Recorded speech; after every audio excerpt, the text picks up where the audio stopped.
안녕하세요. 여러분의 경제 길잡이 경제학장 박사입니다. 자, 우리가 앞으로 배울 국제경제학이라는 이 거대한 세계를 제대로 탐험하려면요. 가장 먼저 알아야 할 게 있어요. 바로 모든 이야기의 심장, 한 나라의 소득이 도대체 어떻게 결정되는가 하는 문제입니다.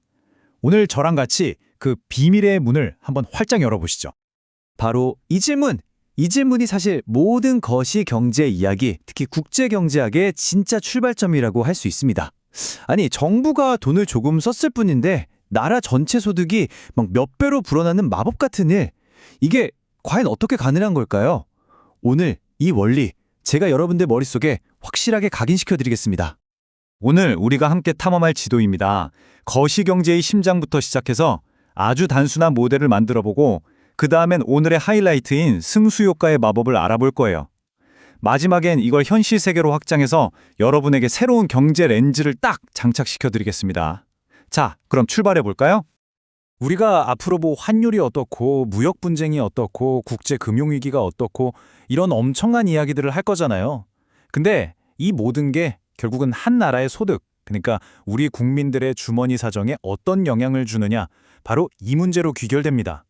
그래서 이걸 제대로 이해하려면 제일 먼저 국민소득이라는 엔진이 어떻게 돌아가는지부터 알아야 해요. 이게 바로 핵심 중에 핵심이라는 거죠. 좋습니다. 그럼 가장 심플한 상황부터 한번 시작해보죠. 외국하고는 아무런 교류도 없는 나라, 경제학 용어로는 폐쇄 경제라고 하는데요. 이걸 가정해서 경제의 기본 뼈대부터 한번 세워보겠습니다. 뭐든지 기초가 튼튼해야 그 위에 뭐라도 쌓아 올릴 수 있겠죠? 자, 화면에 보이는 이 공식 한번 보세요. 정말 간단해 보이죠? Y는 C 더하기 I 더하기 G. 이게 바로 케인즈 경제학의 심장이라고 할 수 있는 균형 국민소득 결정 모델의 핵심입니다. 무슨 뜻이냐면요. 한 나라의 총소득, 즉 Y는요. 결국 그 나라 안에서 물건을 사려는 총수요, 즉 C 플러스 I 플러스 G와 정확히 같아지는 지점에서 결정된다는 거예요. 어때요? 정말 간단하면서도 강력한 아이디어 아닌가요? 아, 맞아요. Y가 뭐냐고요? 아주 좋은 질문이에요. 여기서 Y는 바로 국민소득을 뜻합니다. 그러니까 한 나라 경제의 전체 파이 크기라고 생각하시면 돼요. 1년 동안 우리나라 땅 안에서 만들어지고 또 벌어들인 모든 가치를 싹 다 합친 거다. 이렇게 이해하면 아주 쉽습니다. 그럼 이 총수요라는 파이는 어떤 조각들로 이루어져 있을까요? 딱 세 가지입니다. 첫째, C, 바로 우리 같은 개인들이 쓰는 돈, 소비고요. 둘째, I, 기업들이 미래를 위해서 공장을 짓거나 기계를 사는 투자. 그리고 마지막으로 G, 정부가 길을 닦거나 공무원 월급을 주는 정부 지출입니다. 이 세 가지가 합쳐져서 한 나라의 경제를 굴러가게 만드는 원동력이 되는 거죠. 이 중에서 가장 덩치가 큰 게 바로 소비인데요. 이걸 조금만 더 자세히 들여다볼게요. 우리의 소비는 당연히 뭐에 따라 결정될까요? 그렇죠. 바로 소득, Y입니다. 소득이 늘면 당연히 씀씀이도 커지겠죠.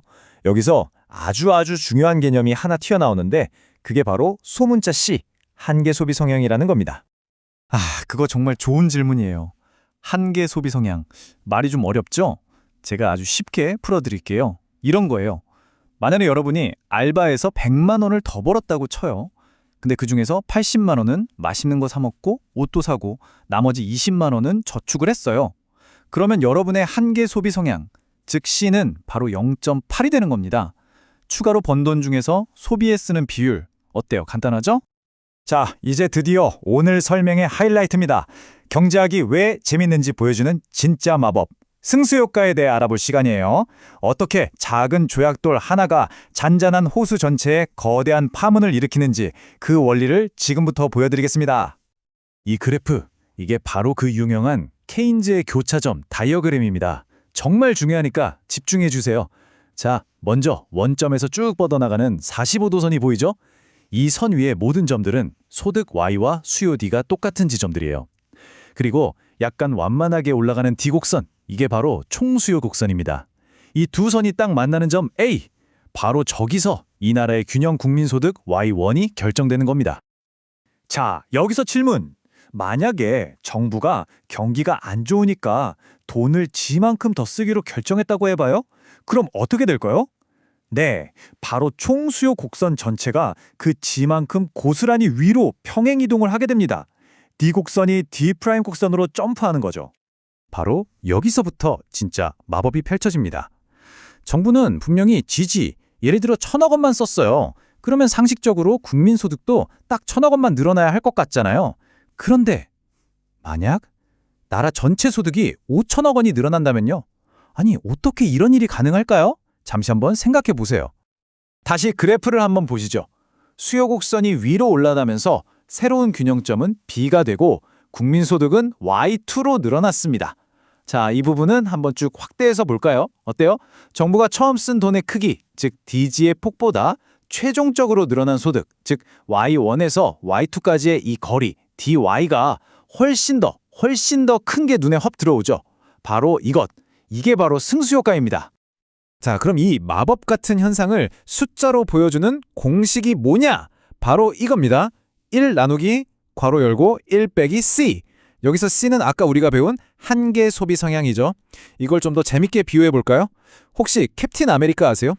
캡틴이 방패를 딱 던지는 건 한 번의 힘, 정부 지출이지만 그 방패가 적들한테 벽에 튕기면서 연쇄적으로 훨씬 더 큰 파괴력, 소비의 연쇄 반응을 만들어내잖아요. 최초의 충격이 계속 꼬리에 꼬리를 물면서 더 큰 결과로 이어지는 것. 그게 바로 승수 효과의 원리입니다. 그럼 실제 숫자를 넣어서 계산해 볼까요? 만약 사람들이 추가로 번 돈의 80%를 쓴다고 해봐요. C가 0.8이라는 뜻이죠.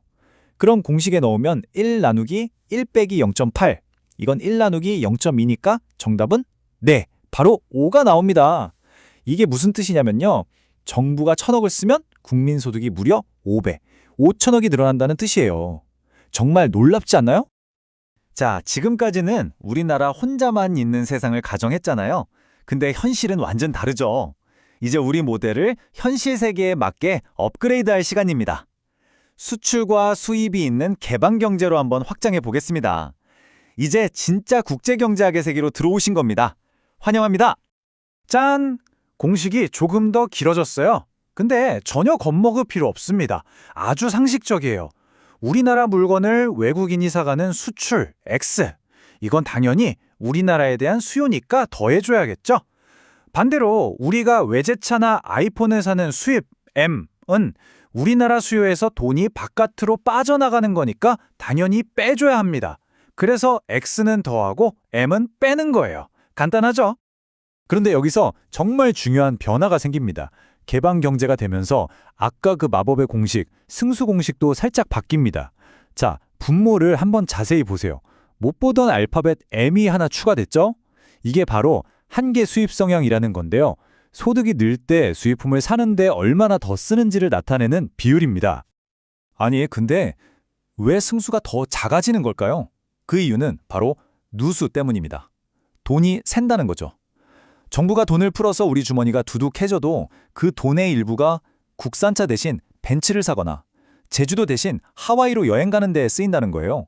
즉, 돈의 힘 일부가 해외로 새어 나가는 거죠. 아까 말했던 캡틴 아메리카 방패가 막 튕기다가 어라? 창문 밖으로 휙 날아가 버리는 거예요. 그래서 국내에 미치는 연쇄 효과는 조금 줄어들게 되는 겁니다. 자, 오늘 정말 중요한 개념들을 머릿속에 쏙쏙 집어넣었습니다. 이제 마지막으로 핵심만 딱딱 집어서 다시 한번 정리해보고 이 지식이 앞으로 여러분에게 어떤 새로운 세상을 보여줄 수 있는지 이야기하면서 마무리하겠습니다.